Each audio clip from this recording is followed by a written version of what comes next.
आपका स्वागत है। मैं हूं आपके साथ रीना। शुरुआत करते हैं खास खबर के साथ। धार्मिक ग्रंथ की धार्मिक चौपाई की गलत व्याख्या कर रहे हैं, जो कि ठीक नहीं है। बिहार के स्थिति का भी वर्णन भी कर रही है।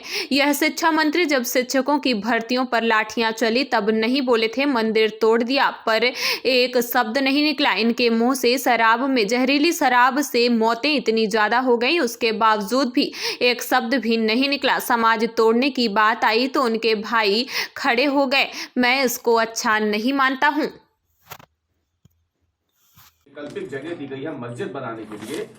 असदुद्दीन ओवैसी का कहना है कि मैं उसे मस्जिद नहीं मानता, मैं वहां नमाज पढ़ने नहीं जाऊंगा।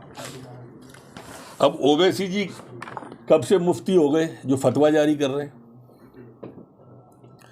ये निर्णय सुप्रीम कोर्ट का है।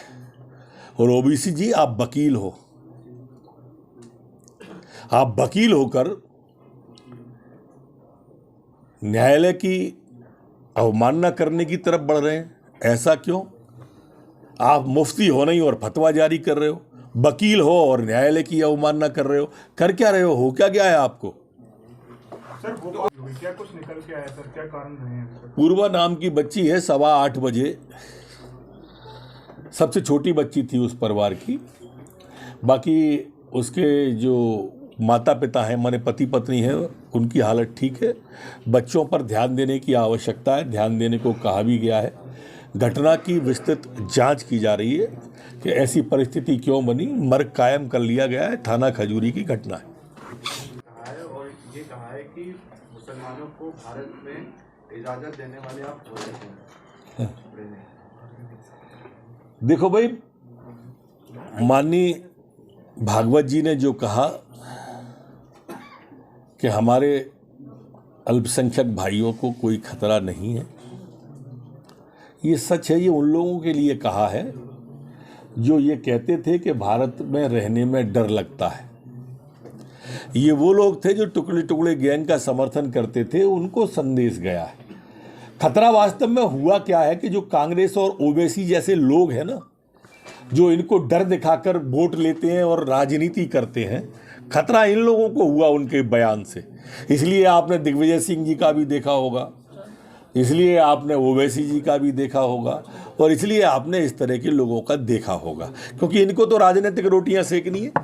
भारतीय जनता पार्टी हो या वो हो, हमारे प्रधानमंत्री जी ने कहा सबका साथ, सबका विकास, सबका विश्वास, सबका प्रयास, उस फलीभूत भी हो रहा है। आज प्रधानमंत्री आवास मिल रहे हैं तो सबको मिल रहे हैं ना। आज निःशुल्क अगर अनाज मिला कोरोना काल में और अभी सबको मिला ना, उसमें कोई भेदभाव तो नहीं हुआ ना। गैस के सिलेंडर मिले उज्ज्वला योजना में तो सबको मिले ना। तो जब वो सबका साथ सबका विकास कर रहे हैं, यहाँ इनको पीड़ा है। बीजेपी वालों ने दी है, कमलनाथ जी अगर दी थी, वो संवैधानिक पद पे थे, उनको तत्काल उसको SIT को देना था, मीडिया के सामने लाना था, न्यायालय को देना था। साक्ष्य छुपाया किसने? और आपको अगर मालूम है किसने दी थी तो आपने नाम उजागर क्यों नहीं किया? क्यों नहीं किया? चलो आज कर दो, देरे आए दुरुस्त आए। आप मत पूछो, मैं बिना आप किसी का भी जवाब दिए बिना जाऊंगा नहीं। सर अजब सिंह कुशवाहा मिलने आए थे और उन्होंने कहा कि आप जैसा कहेंगे वैसे करूंगा मैं। कमलनाथ देखिए आप लोग पहले FIR करवाते हैं, फिर आप लोग फिर भाई को यूज कर। देखो कमलनाथ जी को क्या है, जो भी ज्ञान दे रहे हैं ना, वो तथ्यों के अभाव में ज्ञान दे रहे हैं। उनकी सरकार 15 महीने रही थी ना। अगर कोई झूठा केस था तो वापस क्यों नहीं कराया? आपके नेता पे था, आपके विधायक पे था। ऐसे करके विषयांतर नहीं करना चाहिए, उनको खुल के मदद करना चाहिए थी अगर झूठा भी आपको लग रहा था तो। कमलनाथ किडनैप कर लिया, आरोप ये लग रहा है कि बीजेपी नेता का भाई है वो।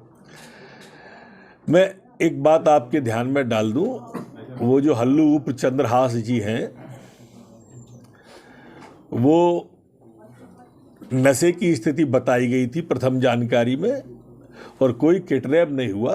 थाने से गाड़ी आगे चली गई थी वो हुद्दा जुद्दी में, और उनके पास में कोई बीजेपी का पद नहीं है। सर